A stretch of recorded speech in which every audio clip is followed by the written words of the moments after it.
have an ear. All right, you're entering the courtroom.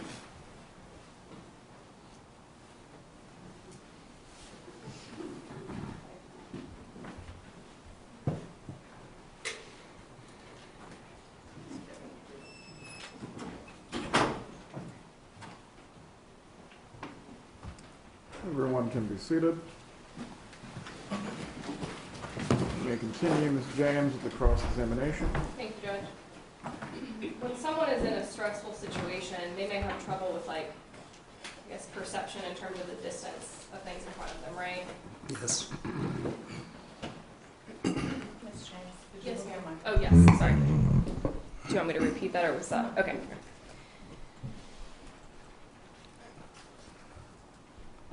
Right, and you never analyzed the firearm in this case, correct? No. And you did not go to the crime scene, correct? No. I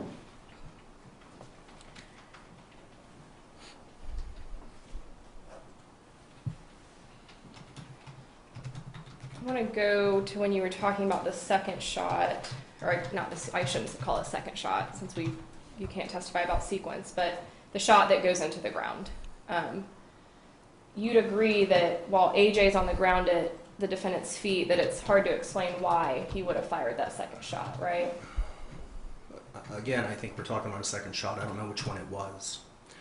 So I'm not sure he was on the ground at that time. I don't know the sequence exactly. Let's say it was the second shot. Okay? You'd agree that AJ being at his feet, essentially on the ground, it's hard to explain why he would have fired that second shot. No, I mean, it can be explained. I don't know why that happened. We talked about accidental discharges, and we talked about perseveration. We talked about those kind of things. Those would all explain, for example, a second shot. Would you agree that it definitely raises the question of why would you do that when someone's on the ground in front of you? Yes, I think that's why I've been invited here.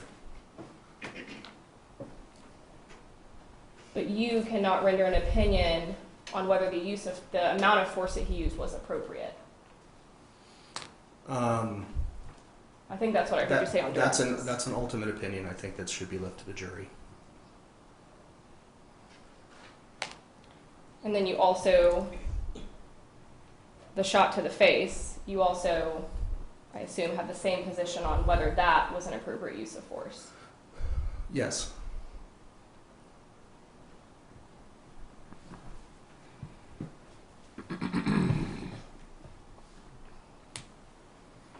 The reaction times you talked about, I think you went over it a little bit, but those can be different for different people based on a variety of factors. Is that a fair statement? So they can get longer than I mentioned, but they don't get shorter. And if they do, it's within a millisecond or something. I mean, we've examined Olympic athletes, people who are in tip-top shape, and that's about that quarter-second rule stands.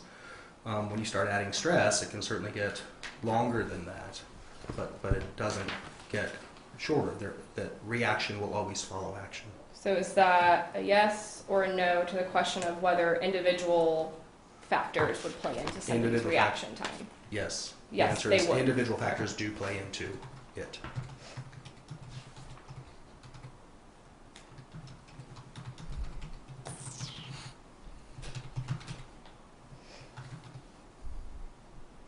May I have one moment?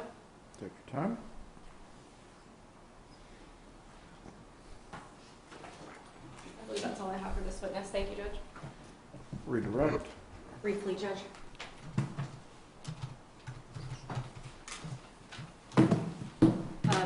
There's no reduction in your ability. Well, let me start the question over again.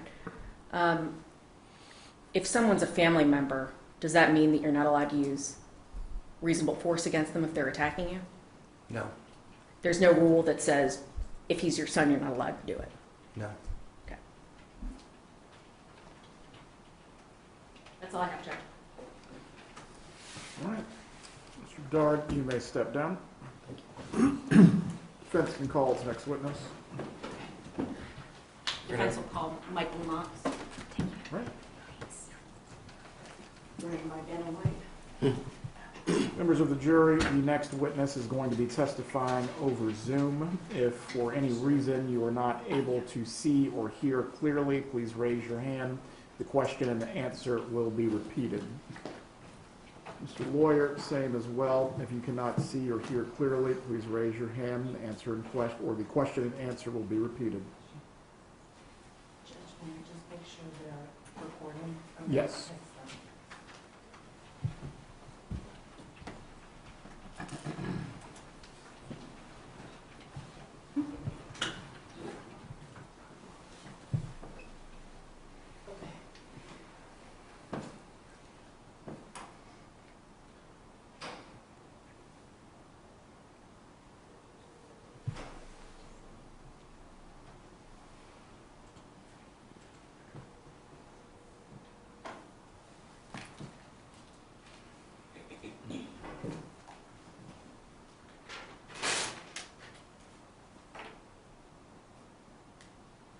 Are you logging on?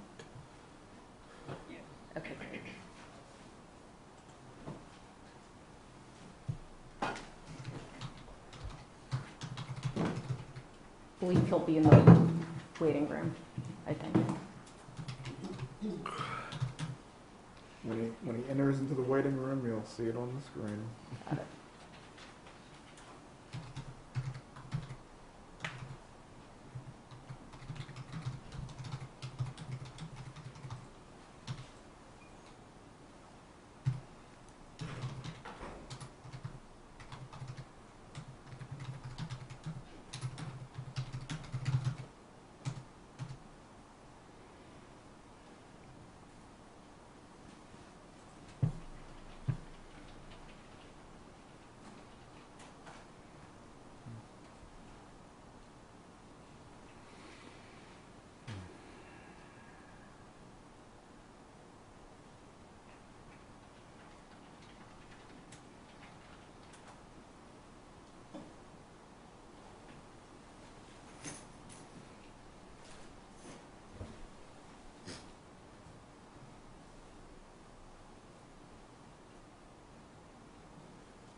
Mr. Knox, if you can turn on your video and audio.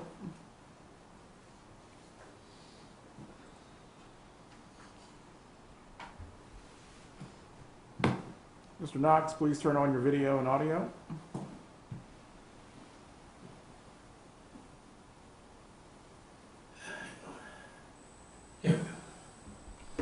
Right, very good. Mr. Knox, before we get started with the examination, you will see me, but you will hear the attorneys. If you could, sir, please say your name and occupation. I'm just going to test if all the jurors can see and hear you clearly.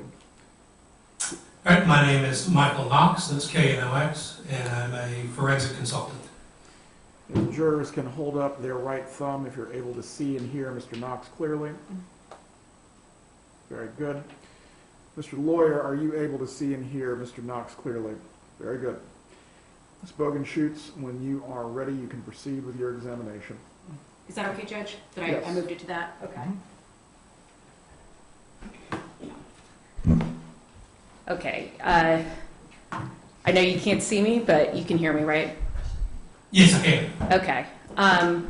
Could you please let us know what you do for a living? I'm a forensic consultant, so the primary thing that I do is reconstructing crime scenes, primarily shooting incidents. One moment, Mr. Knox, you need to be sworn in. Oh. Please raise your right hand, sir. Do you swear or affirm the testimony you're about to give will be the truth? I do. You can lower your hand. You can continue, Ms. Bogenschutz.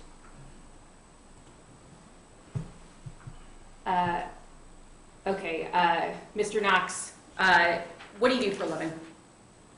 I'm a forensic consultant. Primarily what I do is crime scene analysis and reconstruction, focusing mostly on shooting incidents.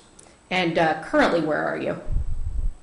I am currently in my home office in Jacksonville.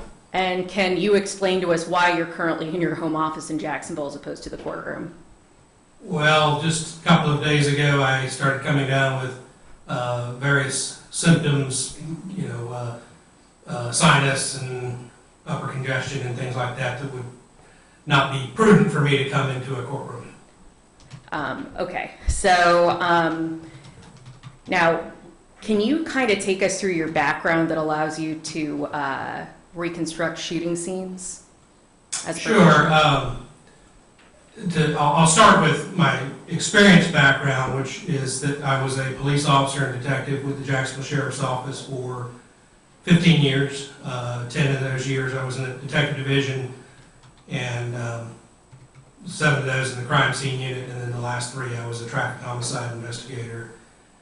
And then since that time I went from working with the Sheriff's Office to doing reconstruction and forensic consulting full-time, and that was in 2010. And then I also have, along the way, earned a number of degrees to support that. A bachelor's degree in mechanical engineering, a master's degree in forensic science, and then a PhD in criminal justice. And based on all that, your training experience and your educational levels, were you able to utilize that in going through the evidence in this case? Yes. Can you tell us what you examined? What I examined, primarily my focus is on physical evidence. So, while I received pretty much all the police reports and interview transcripts and all those types of things, what I'm really focused on is like the crime scene photographs and any information that relates to the physical evidence, blood deposition, bullet impacts, firearm, things like that, gunshot wound, and then what I'm doing is going through all those different pieces in order to figure out what information is available from which to reconstruct the crime scene, and then I can start piecing things together to figure out what happened or where people may have moved and things like that. Okay, and in this case, can you kind of give us a bird's eye view of, well, actually, let me go back. Have you been qualified as an expert in crime scene reconstruction? Numerous times, yes. Where have you testified previously as an expert? I've testified actually in Leon County, and I've testified in a good number of the counties throughout Florida. I've also testified in other states, Georgia, Alabama, Tennessee. I've testified in Alaska, a number of other states. And these are in criminal and civil cases? Both. I do a fair bit of work, particularly in the southeast region in criminal cases, but I also do some civil cases, mostly things like police-involved shootings or accidental shootings, product liability stuff where somebody might be suing a firearms manufacturer, or sometimes it's a premises liability where somebody might be suing a business or an entity that where a shooting occurred. And you said numerous times. Can you kind of quantify that? Would that be over 10 that you've testified? Testified as an expert in all different jurisdictions, probably over 100 times. Okay. And that's as an expert, not part of your police work? That's right. That's in addition to that time. I would testify in a number of cases. I testified as an expert while I was with the Jacksonville Sheriff's Office, and then in addition to that, since leaving, probably about 100 times of testifying in various different jurisdictions. Okay. At this time, I tender the witness. Does the state wish to engage in any further voir dire with the witness? No, sir. Is there any challenge to his qualifications to give an opinion? No, sir. The witness will be recognized as capable of rendering an opinion in forensic reconstruction. You may proceed. So it's actually Dr. Knox, right? I prefer Mike, but that's fine. Okay. Can you kind of give us a bird's eye view about your opinions on this case after reviewing the crime scene photos? Sure. Basically, the main questions that I looked at was one being the location of Mr. Lawyer Jr. when he was shot, whether he was in or out of the master bedroom, and then also any indications of movement within the bedroom post-shooting based upon blood spatter. And so there's some indicators of movement there, and that's primarily what I was looking at. Okay. And your opinion as to whether or not, we've been referring to him as AJ, just to kind of keep it's like Andrew Jr., I guess. But your opinion as to whether AJ was in the room or not in the room, what is that opinion? That he was in the room, not far into the room, but just inside the threshold of the doorway, based upon blood spatter that's the adjacent wall and door casing right by the master bedroom doorway. Okay. And you were able to look at pictures in this case that show that, correct? That's correct, yes. There's even a void pattern on the wall. Can you explain what a void pattern is? A void pattern is an area where there's not blood on the surface, and there should be, and it is caused by that when blood spatter occurs, something was blocking that. So in this case, what you have is there's a door casing, there's some spatter on the adjacent wall, and then there's a gap of roughly a half an inch or so between the door casing and where there's like a clear line where the blood spatter begins on the wall. And the reason for that is that the door casing itself actually extends out from the wall a certain amount, and as blood was traveling across, some of it struck the door casing and some of it struck the wall, and so basically the blood that was far enough out to pass the door casing would hit the wall, but that meant that it didn't hit the wall immediately next to the casing, left a little void in between where the blood is and where the door casing is. And were you able to form an opinion as to where AJ went after the shooting?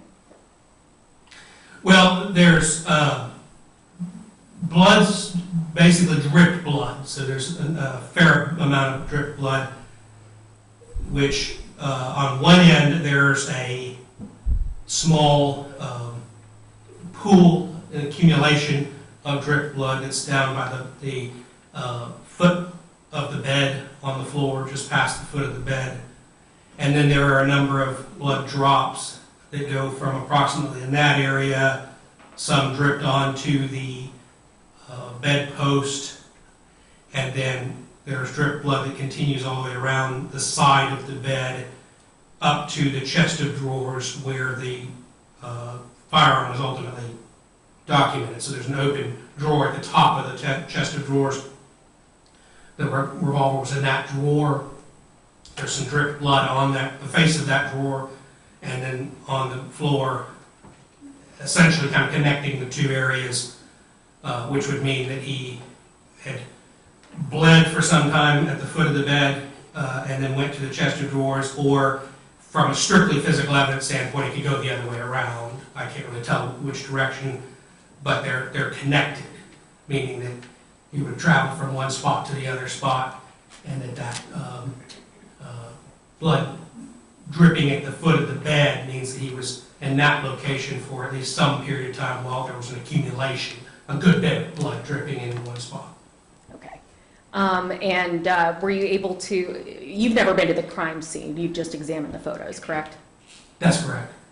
Do you have any other opinions that you're able to render as an expert in crime scene reconstruction? That's primarily the only opinions that are there. There's one thing that I did look at was with respect to the location of, there's a bullet mark on the floor, and where that is in relation to the blood is on the opposite side of a chair, and so it would not necessarily indicate any connection between the two. The blood and the bullet impact, they could be connected, but they don't have to be connected. In other words, there's no way to really tell that they occurred at the same time or that one preceded the other, anything along those lines, but they are separated by the fact that this chair is in between, so that the bullet impact is not at the area where the blood is, it's actually on the opposite side of the chair. Okay. And we're in a slightly different position today than we would be with you in the courtroom. I know you've got some photos that you've referred to, and what I was thinking I would do is the photos that are already entered into evidence, I would read off what that number is as we're showing it on the screen, if that's okay with the court and the state. Okay. So, and you and I also discussed how to keep you on the screen, but also shrink you down and have the photo up there, right? Right. So, Or to, I guess, turn you into a thumbnail. There you go. yes. So I'm still there, and then I'll work through. I have these various pictures on my iPad, so I can work through it that way. Okay. And for the record, I believe this is 2A. Actually, you know what? I'll take these with me, and I'll go stand next to a microphone so I can be heard. This is states 2A in evidence from our numbers in the courtroom.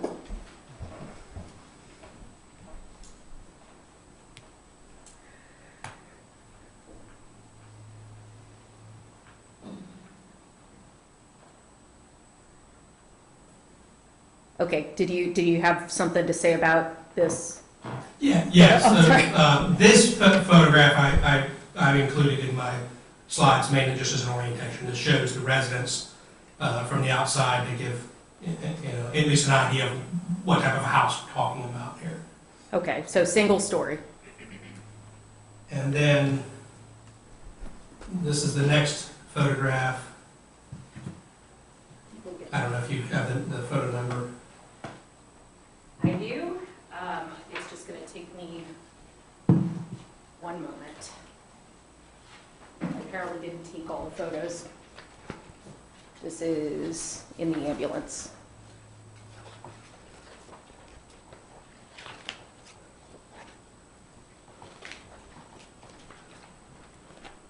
Not the right Yep. stack.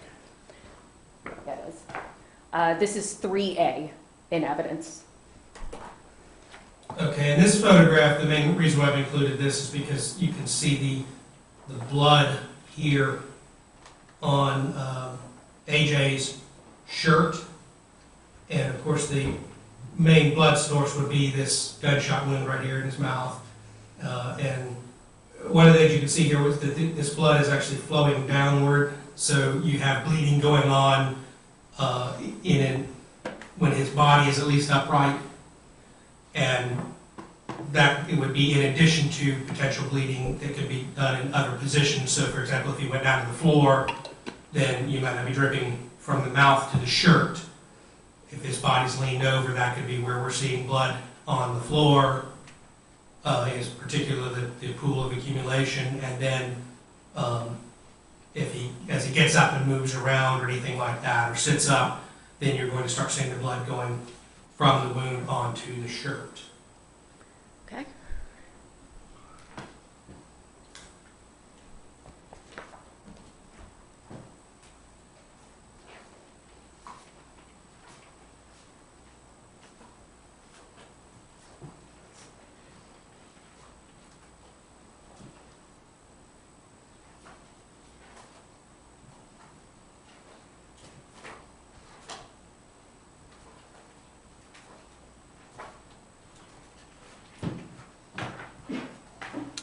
Look at 2 line, yeah. That's 2II for the record.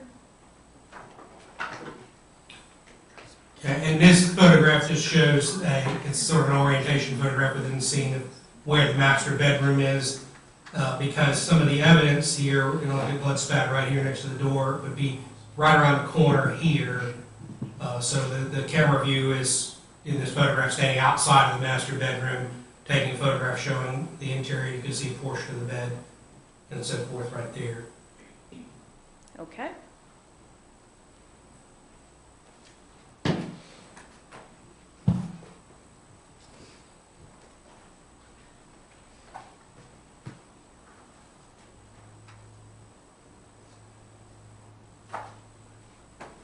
This is states, it says 2000, I think it's 2000. Okay, 2000.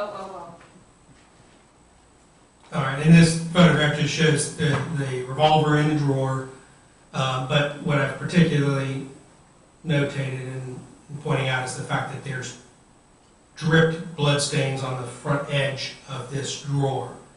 And so the way that you're getting dripped blood stains then would be that the blood source is above that and this blood is falling down to that. So that puts AJ over here by the drawer at some point. It doesn't clarify when. It just means that at some point during the sequence of this, that he, after having been shot, went to this area and dripped blood onto the face of the drawer.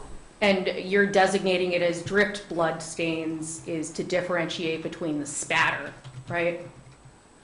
Right, because you can have spatter that's due to an impact, meaning something striking a blood source and it causes a dispersion of blood, and that's different than blood that's just simply dripping because of gravity. So it's falling off of something. Any time that a person has a fairly significant injury, as AJ had here, I mean, there's a significant exit wound to the gunshot wound, the bleeding there would just be dripping blood. This is again what it's on the shirt. And that if at any point he stands over any particular area while that blood is dripping, then it'll fall onto whatever surface. So here it being the drawer, in other parts it's the floor and even the leg of the bed. Okay.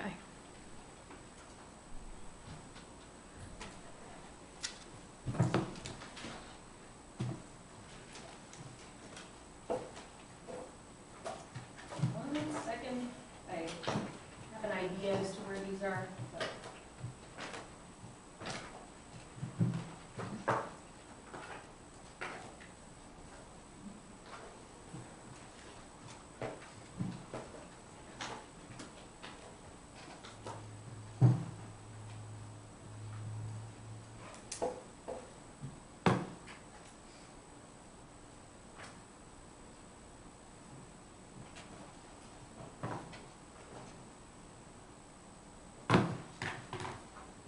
okay, this is states 2LL.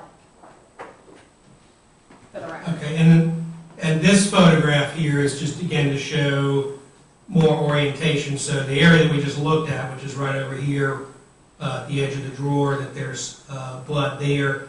But then, as we'll see subsequently here, there's some more blood dripped on the floor, around into this area on the floor, and some on this portion of the leg of the bed.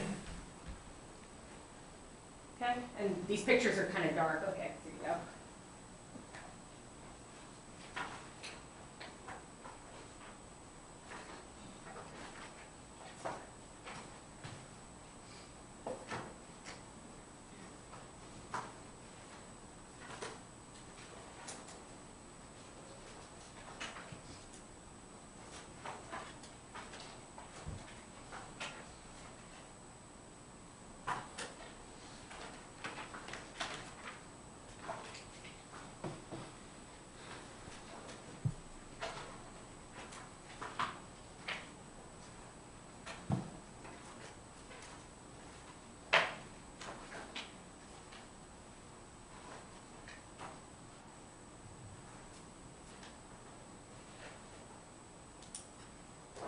This will be, is this 2II again?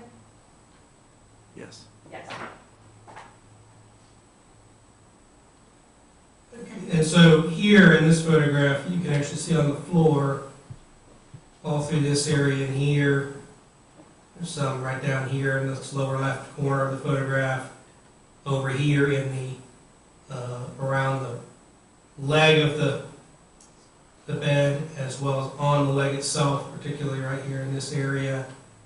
And then there's a significant amount of blood dripped over here in this area on the floor, including some pooling of blood. So in all those areas, there's dripped blood, which is again, like we were talking about earlier, that there's a connection. So that AJ would have traveled from one area to the other. So either from this area here and then over toward the chest of drawers, or it's possible to travel the other way.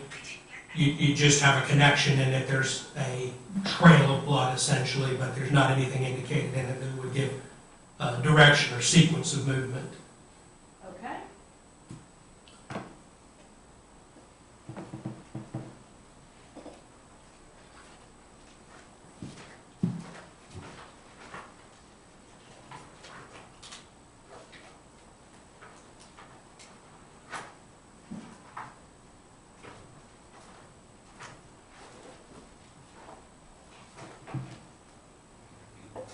I believe this is going to be states 2SS, S is in snake. And this photograph, which is showing the interior of the master bedroom, so this dark area in the photograph here is once you go out the doorway of the master bedroom and you need to kind of go in toward the hallway and the kitchen area and so forth. This is the wall just inside the doorway of the master bedroom, and you can see here, kind of toward the top, there's some impact spatter. There's some different larger spatters that are deposited on the wall and around the light switch here, and then there is a bullet defect in the wall right here, right above the light switch plate. And this is the area that I was talking about where you actually have spatter. This spatter, obviously, in order to be there, means that the source of the blood had to be just inside the master bedroom, and then that void area that I discussed is actually right in here. There'll be some subsequent photographs that show it better. Okay, so just to orient us, the void area you're talking about is that vertical line where the paint seems a lot brighter, right? That's exactly right. It's right through that area right there, and you can kind of see it a little bit in this photograph that there's sort of an edge where there's a darkening, and there's sort of a reddish darkening. That's where the blood begins, and there's a little gap in between the door casing and where that blood spatter begins. Okay.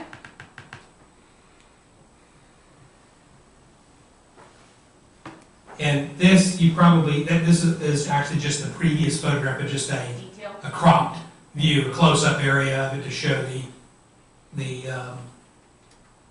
bullet defect in a little bit greater detail, but that just shows the area where what you have is a crater essentially in the drywall from the bullet, which would be consistent with it having gone through AJ's mouth and then hit the wall and made that divot, or sort of a little crater in the wall. Okay. And then this also is from the same photograph from 2 slides ago, just a different cropping of it in order to just kind of show a better close-up view of it, because this shows that void pattern a little bit better, that you can actually see this sort of space right here where there is no blood, and then a line starting right there, and then there's fairly substantial blood spatter all throughout this area.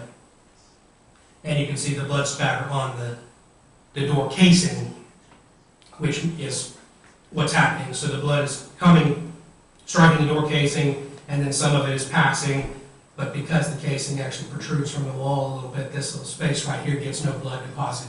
What that means, and why it matters for anything, is that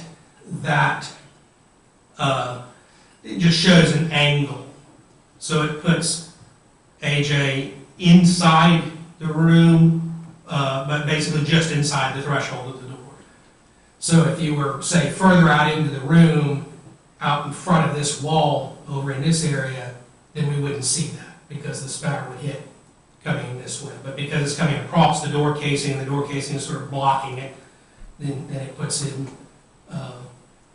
basically just inside the threshold of the door. Okay. Um, And then, well, I think you need to get a photo number for this one. This is the photo. I think I have this area up. 2UU. And this just shows a different view of that blood spatter area, where we can see the blood spatter on the door casing here. We can see the blood spatter on the wall over here, and of course you can see that void right down the middle in between there. And again, those spatters, what that is, because those are very small spatters, almost a mist-like spatter, that is consistent with blood spatter from a gunshot wound. Because gunshots are very forceful, the more force, the more energy that's involved in any kind of an impact, the more it tends to break blood into very small particles. And so you don't really see this mist-like blood pattern from anything other than something that's fairly energetic. In most cases, what we see is it's from gunshot wounds, and so this would be consistent with the gunshot wound. Okay, so we're not talking about drips here. This is from the wound. Right, and that's what's critical, because it being impact spatter that is associated with the gunshot wound is what shows the positioning of AJ, at least with respect to the threshold of the doorway, when the gunshot wound actually occurs. So this isn't something that would be inherently happening afterwards. This is consistent with the impact. Okay.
Okay, this will be states 2RR.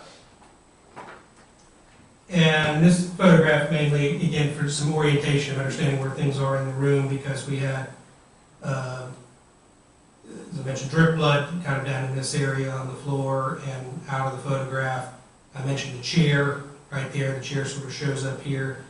And of course, this is the door in the doorway area where the blood spatter that we were just talking about is located. There were some fragments on the floor, and in fact, there's a little piece of bullet fragment on the floor over in here that we'll see in the next slide. And I think also it was documented on the floor in this area some what's probably pieces of teeth. Okay. And those would be the teeth.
So the measured teeth are between triple R and triple V. I'm not sure that one's in evidence.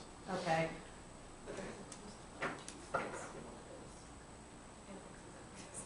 So is it flipped? Yeah, that's what I. Look at triple R through triple V.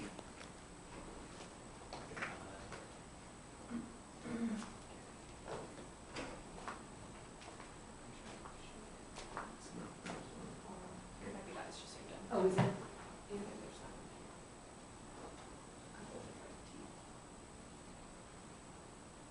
We'll just say that's that's one of triple R through triple V, one of the shots.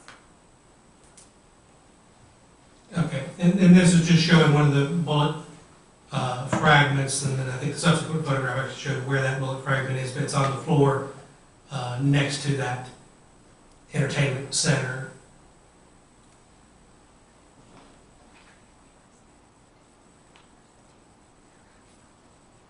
Okay. That's a zoomed in shot of that. Is what you were showing us? I think the previous is a different photograph. It's not zoomed in, but this is this photograph here now is back out and is showing the location. So what we just saw in the previous sort of close up is there. The point with this is just the fact that there is a bullet fragment there inside the room, which again goes to the fact that this is occurring inside the room again, because the bullet fragment would be occurring. A bullet fragment either as it's passing through, making the gunshot wound, or upon impacting the wall, and the fragment pieces of the bullet being found inside the room go to the fact that again the gunshot wound is inside the room when it occurs. So that means that AJ had crossed into the room at least to some extent. Okay.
Can you move on to the next one? Sure.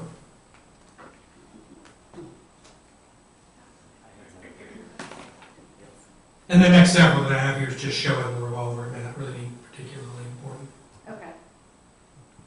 So that's 200. Why, you've got the revolver here for what reason?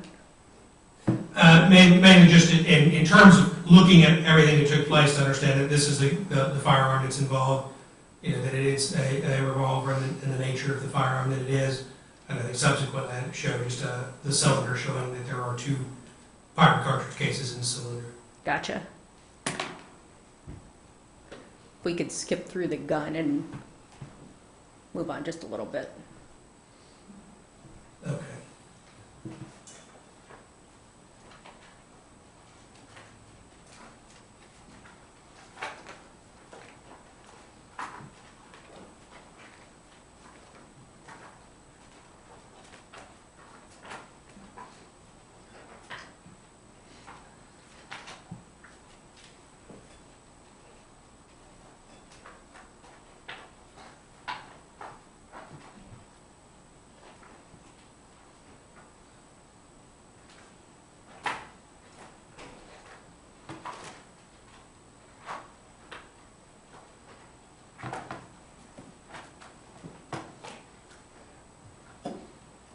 This will be states 2BBB.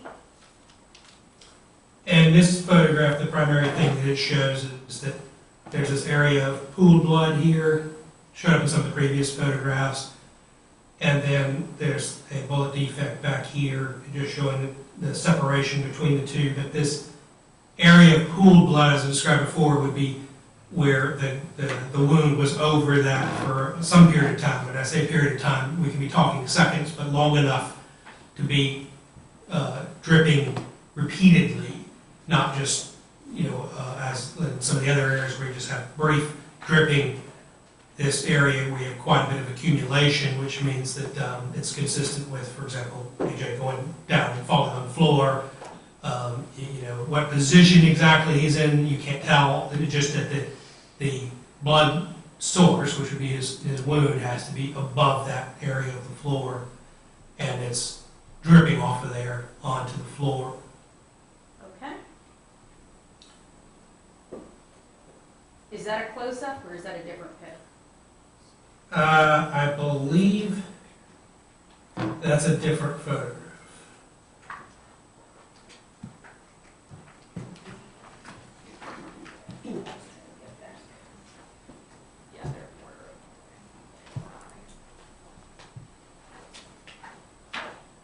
States 2EEE. And this is just a little bit different view because it's showing, again, where this bullet defect is. So a bullet hit traveling approximately in this direction and struck the floor and made a defect in the floor. Okay.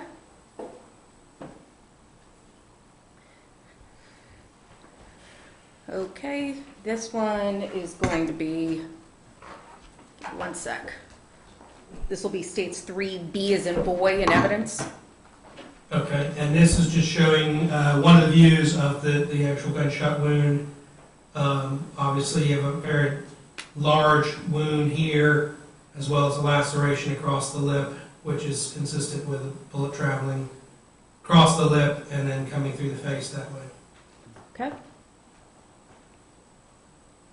This And looks then like it's a this close-up. is just a crop Yeah. close-up of the same one, so that you can kind of see a little bit better the laceration on the lip, and then the large wound here. But one of the things too that's noticeable is that you actually have a number of these small dots. They're punctate abrasions. That what happens when a gun is fired in fairly close range to human skin on somebody that's alive at the time, then oftentimes what happens is as powder particles, they're unburned or partially burned powder particles that come out of the muzzle of the gun, out of the end of the gun, will strike the skin and make little small abrasions. They're called punctate abrasions because it's basically almost like a little puncture, a little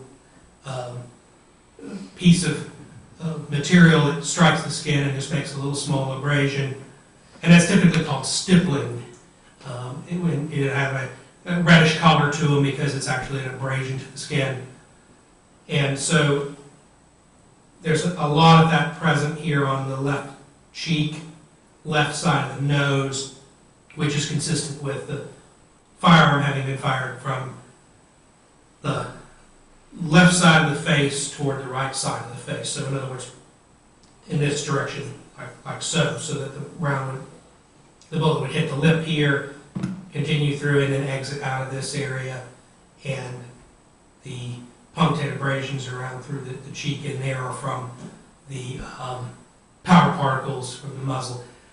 The primary thing to that is it just shows direction for one thing, but it also shows the fact that the gun is within what it describes as intermediate range, meaning close enough that those powder particles can make contact with the skin.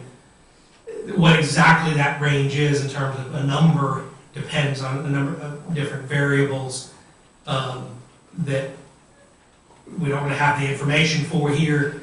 But as a general rule of thumb, whenever you're seeing that and you don't have corresponding soot or deposits of the actual smoke on the skin, then you're usually looking at a muzzle to target range that's in excess of about 6 inches, could be down to about 6 inches, and could be out to typically at most about 24 inches or so. It just varies a little bit depending on the particular firearm and particular ammunition, but you're talking about fairly close range, and that would be the distance between the muzzle of the firearm and the surface that the powder particles are making contact with.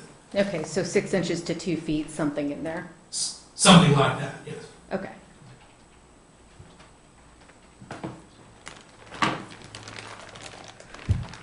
And this is states 3D as in David. And this just gives a different orientation, just so you can kind of see it again. You can see the laceration, and you can kind of see the direction of travel that you'd be looking at. So to have a bullet basically connect with the lip, the laceration on the lip would be consistent with the bullet just basically just grazing by the lip, and then continuing across the mouth and coming out the right side of the face, just below the mouth. So this area in here is where you would expect to see stippling given that direction. So it's all consistent in that sense. Okay.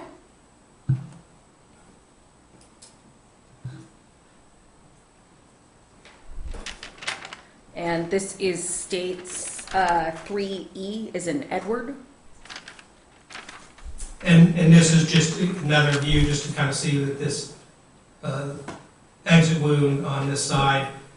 The thing to understand with that is that when we're talking about this blood spatter that's on the wall, and you may recall that there was some, in addition to the fine mist-like blood, there's also a few larger pieces of blood which could potentially have contained tissue as well.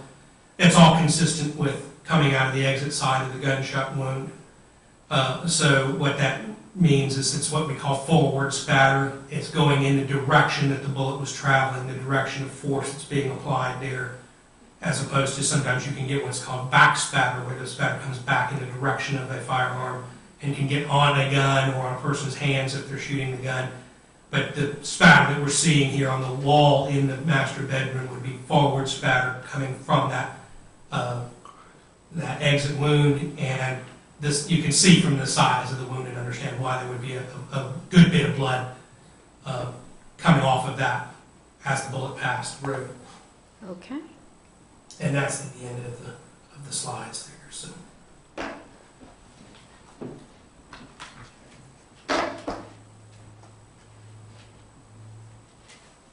So just to summarize, your opinions are that he was within the room, not too far in the room, but certainly in the threshold, having Yes. crossed the threshold. And that the shot was somewhere between 6 inches to 24 inches, something in that range. That's right, yes. Okay. Are there any other opinions that you think I'm missing that I forgot to ask you about?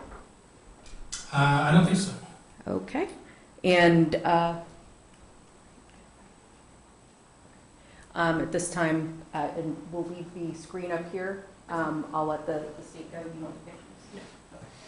I'll put this back in order. All right, before the state starts the examination, I need to notate one minor thing for the record. Both the jury and the defendant indicated they could see and hear the examination as it was taking place. Were the jury and the defendant able to see and hear throughout the direct examination all questions and answers? And for the record, I will indicate that the jury and defendant were able to hear all questions and answers during the direct. You may continue with the cross-exam.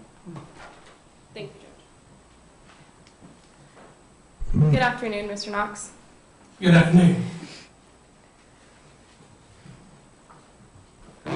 Would you agree that if physical evidence doesn't tell us everything, that we would then need to rely on like direct testimony from people that were present at the time? Right. So just to be clear, my analysis is strictly on what the physical evidence indicates, but obviously there would be, testimonial evidence that could be considered Yes. beyond what I do. Yes, sir. Would your findings be consistent with AJ taking a couple steps into the room and then stopping right there within that threshold?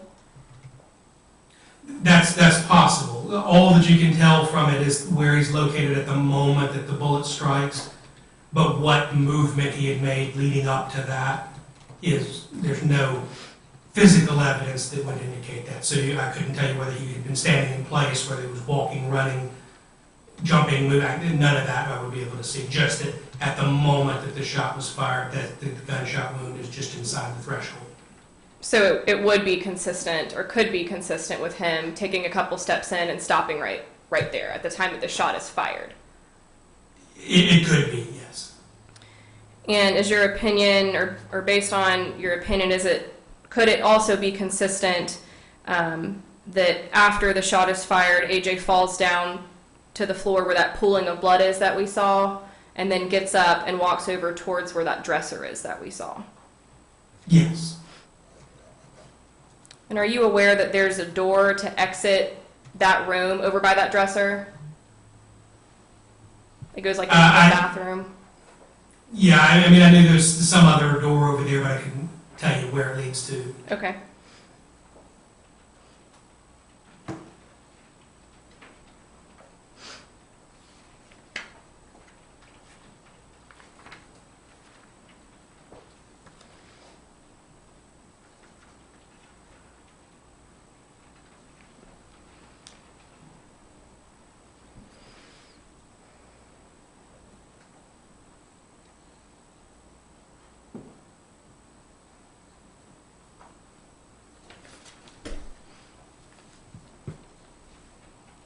Did you see any evidence that any other weapon or firearm was used in this case outside of that one revolver? No.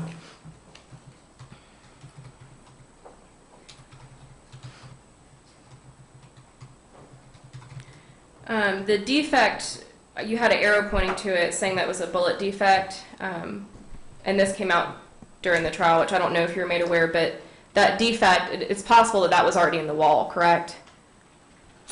I wasn't present for any of the testimony, but if that's the case, then so be it. But the bullet would have exited the gunshot wound, so I would expect it to have hit something somewhere, but I couldn't dispute if that pre-existed. Are you aware that the kind of bullets that were, or I guess the kind of ammo, we learned that bullet was not the right word today, but I can't remember what word she used, so I'm going to say bullet. The type of bullet that entered AJ in the face was a hollow point bullet. Are you aware of that? Yes. Okay.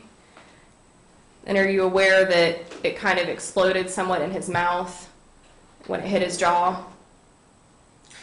Right, not so much exploded, but more they expand, and so it makes an increase in the amount of tissue damage that's done, and that's apparent from looking at the exit wound and the size of the exit wound. You're looking at a bullet that changed shape and expanded, and that does is cause it to lose energy more rapidly and slows it down, but in turn it's doing more damage to tissue. And you're aware that basically it didn't just go straight through and through, that there are some pieces that are still in his mouth because of it expanding, exploding, whatever word. Is that right? Right, and that's indicated. You have some bullet fragments and stuff that were found. I think we talked about a couple of them in my direct.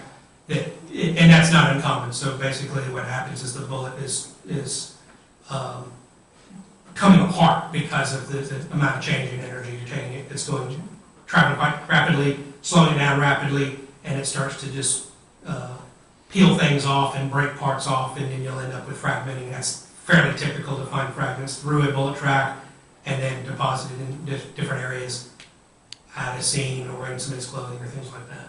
Okay.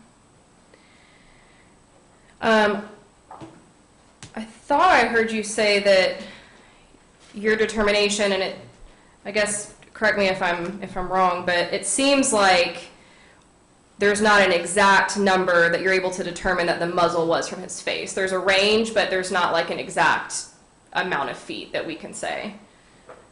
Right. It's possible to do it with very specific testing, with that ammunition and that gun, or good exemplars of both. And then there's things that you can do to test it to narrow it down. But in absence of that testing, what's generally understood with, and I relate this from experience as well as what's in literature and stuff and various tests that you can find in textbooks and so forth. But that would be about the range that would be typical of most cases with this type of a firearm. Okay. And I think I heard you say 6 inches, like 6 inches to 2 feet. But do you remember previously saying that it was probably more like 18 inches up to 3 feet would be the range that you were thinking? That's possible. It's a fairly wide spread on his cheek and nose, which tends to lean toward a little bit on the longer side as opposed to being down towards 6 inches. 6 inches would be sort of the bottom end, because anything less than that you should see soot deposited on the skin, and I don't see any evidence of that. Okay. But you could be looking probably more like the 18. I think when I had previously testified that 3 feet is sort of like an outside range, where past that you just really shouldn't see organized stippling patterns. You may find individual particles that have struck, but you generally won't find in concentrated, almost pattern-like presentation like they are in this case. So I would say something, 18 is fair, out to 24, with 3 feet being sort of like an outside. You get past that and you wouldn't see that much accumulation. Okay, and I basically just bring that up to reiterate the point that basically we have a range, but we're not able to say exactly how far.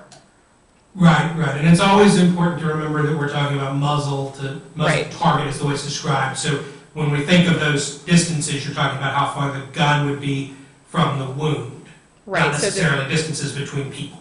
Right, so the shooter could have been further away, but depending on how he maybe was holding his arm out with the gun, that would interfere a little bit with the distance. It could be further, it could be closer, it could be depending on exactly how you're holding a gun.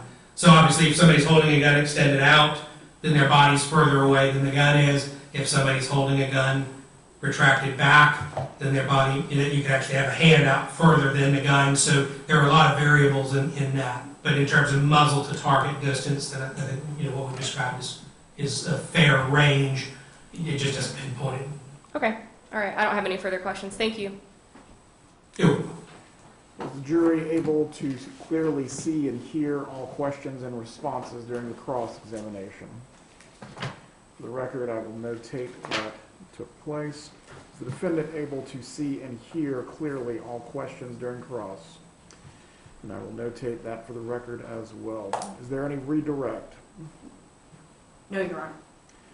Right, thank you, Mr. Knox. We are going to disconnect from Zoom at this time. Okay, thank you, Your Honor. Members of the jury, we're going to take a brief break as well. The bailiff will escort you back to the jury room.